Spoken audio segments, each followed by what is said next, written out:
Good morning, students. Today we are going to start a new chapter in Mathematics D2. O-level class is set language and notation.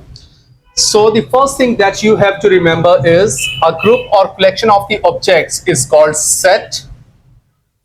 The second thing is the individual objects in a set are called the members or the elements of the set. So now we are going to read the ways to represent a set. There are two ways. Number one, listing method, and number two is describing method.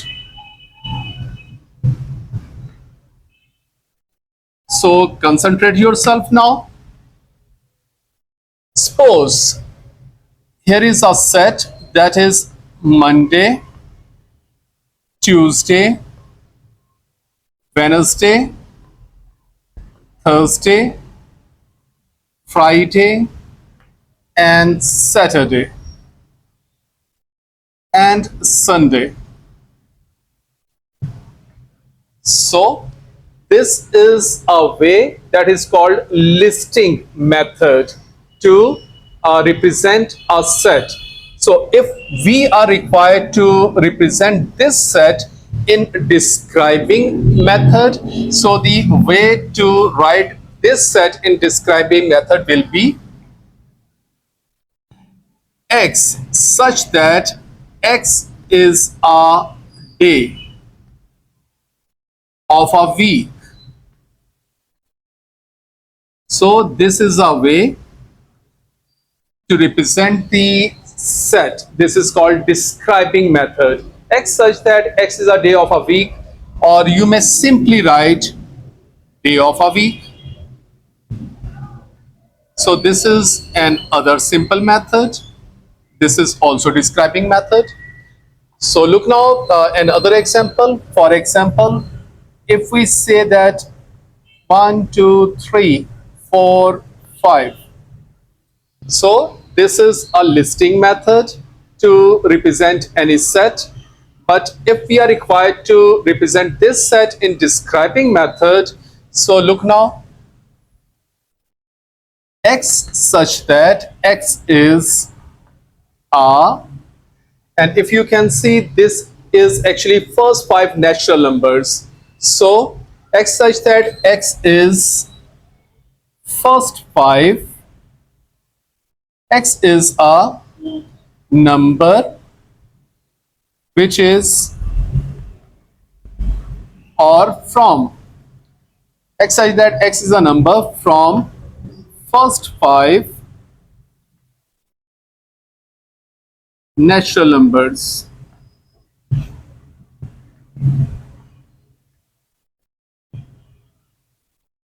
So this is describing method.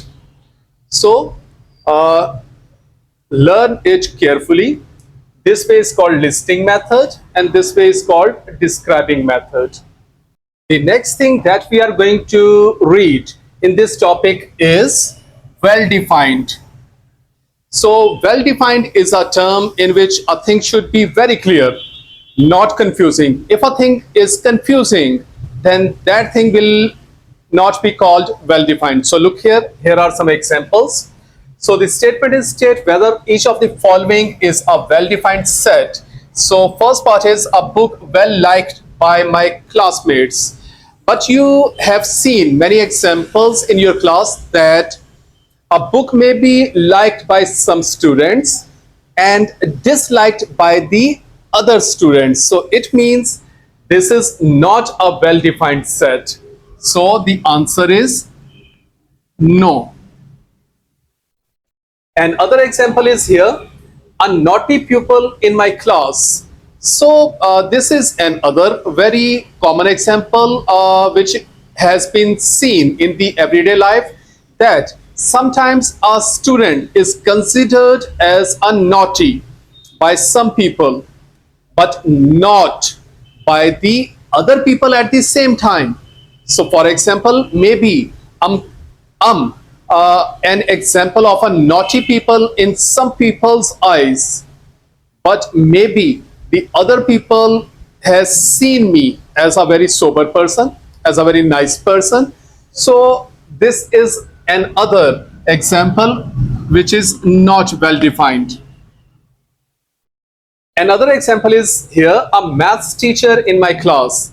So yes, this is a well defined example, a well defined set, because a person who is a maths teacher in your class is definitely a maths teacher. There is no confusion. He will not be a science teacher or the teacher of some other subject. So a maths teacher is maths teacher. So this is a well defined set. So answer is yes. A set with no elements is called a null set. So if there is no element in a set, that set will be called a null set or empty set. Another term is here. So two terms are there for a set with no elements. So that will be called null set or empty set. It is represented by this symbol, or simply the brackets will be drawn. The next thing that we are going to read is the complement of a set. Suppose here is an example, eta, that is 1, 2, 3, 4, 5, 6, 7, 8, 9, 10. A set is given 1, 3, 5, 7, 9, and B is 2, 4, 6, 8, 10. So complement of any set. Suppose in this question we are required to find the A complement. So complement of any set is represented by a dash over it. So A complement and B complement is the requirement.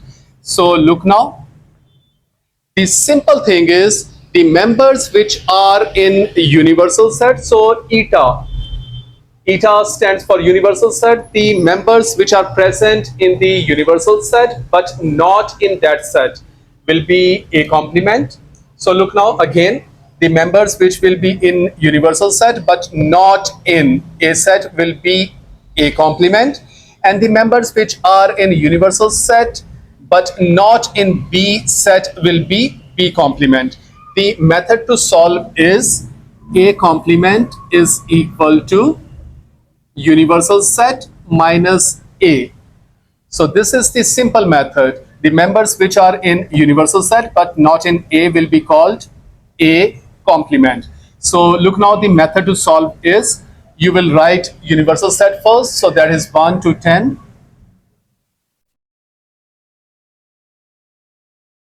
And minus A set.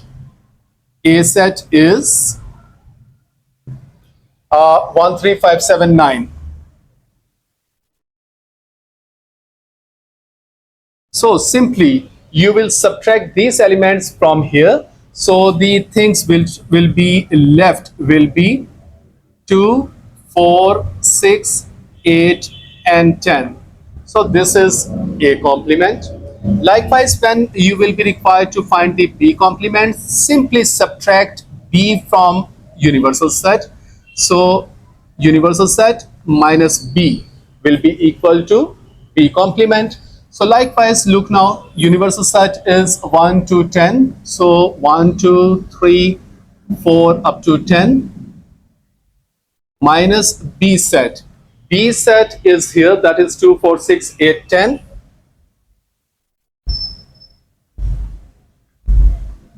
So simply subtract these elements from here. So the things will be left will be 1, 3, 5, 7 up to 9. So 1, 3, 5, 7, 9.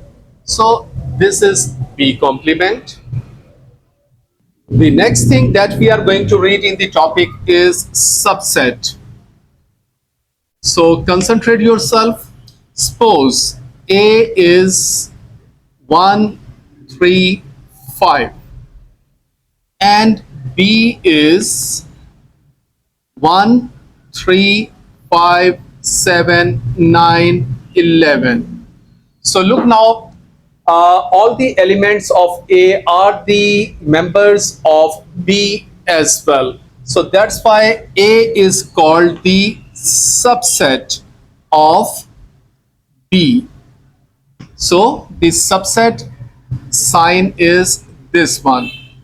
So this is the sign of the subset. So if the elements of one set are the elements of the other set also, so then that set is called subset of the other set. So this is the concept. And now here is a question from the topic subsets. The question is list the subsets of AB. So look now, the mathematicians called phi, that is called empty set, the subset of every set. So the subsets of this set will be, so look now, subsets. So that will be phi. This is always this will always be the first element. That will always be the first subset of any set, always. So look now, then gradually you will put individual elements into a set, that is A, then B. Then you will combine two elements. So look now, A and B will be combined. So these are the subsets of this set. So look here now. This is a tough example now. Here are three elements. So if we are required to find these subsets of this set, so phi will be the subset of any set, then individual elements will be written. So like A, then B, then C. Then two elements will be combined. So A will be combined with B, then A will be combined with C, then B will be combined with C. So all the options of the two elements are done, and finally then you will move to three elements. So then three elements will be written. So these are the subsets of this set. The next thing that we are going to read in the topic is Venn diagram. So this is very important topic. So students, concentrate yourself. Here are actually four parts in our question. A universal set is the same for all four sets, and here is A part, first part, that is A is 1 2 3 4 1 2 3 5 7, B is 4 and 6. So look, what is the method? So the method is, first you will draw a rectangle. So you always have to draw a rectangle first, and at the top you will write universal set. So actually this is called universal set. So this is the universe. Out of this universe, nothing will be gone. So look now, after drawing the universal set, that is a rectangle, we will look at the set A and B. So if you can see, nothing is common in A and B. So now A set and B set is required to draw in the universe. So look now, because nothing is common, so we will draw two disjointed circles. So that is representing A and B. Because nothing is common, that's why these are disjointed. Nothing is overlapped because nothing is common. And now you will write these numbers. So B is 4 and 6. So you will write 4 and 6 inside the circle. And 1 2 3 5 7. 1 2 3 5 and 7 numbers are written in a circle. And now you will see, is there any number left after this which is present in the universal set? So you can see 1 2 3 4 5 6 7 8 and 9 are still there, which are still in the universe, which are not there. So you will write 8 and 9 anywhere outside these circles, because these numbers are not the part of the A and B. So this is the Venn diagram of first part.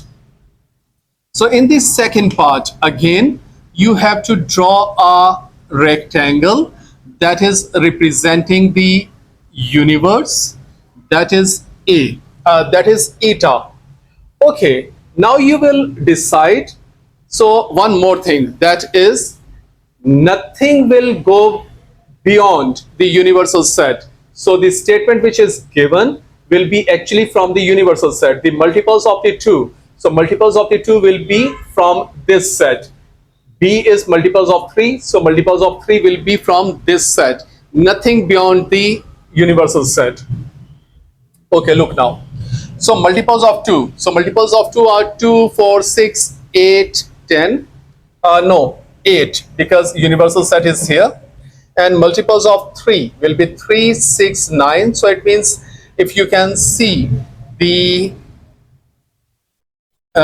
members of this set will be 2, 4, 6, 8. And members of this set will be 3, 6, 9. So actually we have to remain in this set. So these are the members of these sets. If you can see 6 is common in two sets. So we will draw two circles which are overlapping to some extent. One set will represent A and second circle will represent B. So look now, 6 is the common member. So 6 will be written here because this is a portion which is representing both circles. So after this, B is having 3 and 9. So you will write 3 and 9 inside the circle but outside of this overlapping portion. And in A set you can see 6 is written, then 2, 4 and 8 are left. So you will write 2, 4 and 8 here. Okay, but after this you have to see also, is there any member left which is not here but in the universal set? So you can see 1 is there, then 2 is here, 3 is here, 4 is here, but 5 is not there in these members, in these sets. So 5 will be written. Then 6 is here, but 7 is not here in these sets. So 7 will be written. Then 8 is here, 9 is here. So these are the members which are present in the universal set but not in these sets. So these will be written outside these circles. So this is the second part. Okay, now third part. So first you will draw a rectangle representing the universe. Eta will be written here. Okay, first you will write the members of these sets. So A's members will be multiples of 3. So multiples of 3 from here will be 3, 6 and 9. And now B's member, prime numbers. So prime number is 2, 3, 5, 7. So 2, 3, 5, 7. So these are the members of A and B. If you can see, 3 is common in both sets. So you will draw the overlapping circles to some extent. One is representing A, one is representing B. So because 3 is common, so that will be written here in the overlapping portion. And after writing 3, in A is 6 and 9 left. So 6 and 9. And in B set is 2, 5 and 7 left. So 2, 5 and 7. And after this you have to see either there any member which is present in the universal set but not in these sets. So you can see 1 is there. So you have to write 1 outside these circles. Then 2 is here, 3 is here, 4 is not here. So you will write 4 here. Then 5, 6, 7 and 8 is not here. So 8 is there. So you will write 8 anywhere outside the circle. You may write here, here or here. So this is the third part. Now fourth part. First, you will draw a rectangle representing the universe, and now you will write the members of A and B. So A's member are again multiples of 3, so these will be the members. B's members are multiple of 6, so B's member will be only 6, because the members here of multiples of 6 is only 6. Okay, this is very important part, because here you can see A is 369 and B is only 6. You can see from here that all the members are the members of A. So all the members of set B are the members of A. So it means the circle B will lie inside the circle A. So A will be a bigger circle and B will be a smaller circle. So here is A and here is B, because B is 6, which is fully lying inside the A. And now, because this 6 is also the part of the bigger circle A, and here are two more members there, 3 and 9, so you will write 3 and 9 here inside A. Okay, now at this step you will see what are the members other than these members which are present in the universal set. So other than 3, 6, 9, 1, 2, 4, 5, 7, 8. So 1, 2, 4, 5, 7 and 8 are there, which are present in the universal set but not in these sets. So this is the Venn diagram of fourth part. The next thing that we are going to read in the topic is union and intersection. Union is represented by U and intersection is represented by inverted U. So look now, for example, if A is given 1, 2, 3, 4, 5 and B is given 2, 4, 6, 8, 10. So if we are required to find the A union B, so the method to find A union B is A is first. So we will write A first, that is 1, 2, 3, 4, 5. And then U is coming, so U is written. After that B is there, so 2, 4, 6, 8, 10 will be written. So whatever the order was there, we have followed the order. A is written first, then U and then B.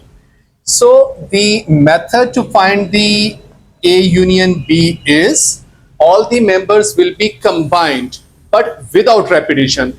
Without repetition means if one member is coming more of the times, more than one times, that will be written once. So every member will be written once. So look now, 1, look now 2 is here, 2 is also there, so 2 is 2 times, but we will write 1 time. So all the members will be combined but without repetition. That is actually called union.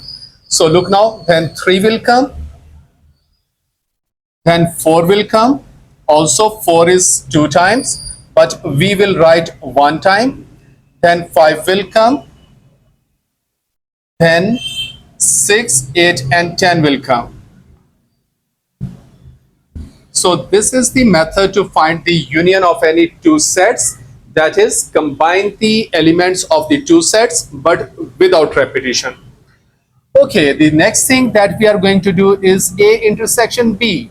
So this is the symbol of intersection. So again we will follow the order. So A is written first. So A will be written first, that is 1, 2, 3, 4, 5.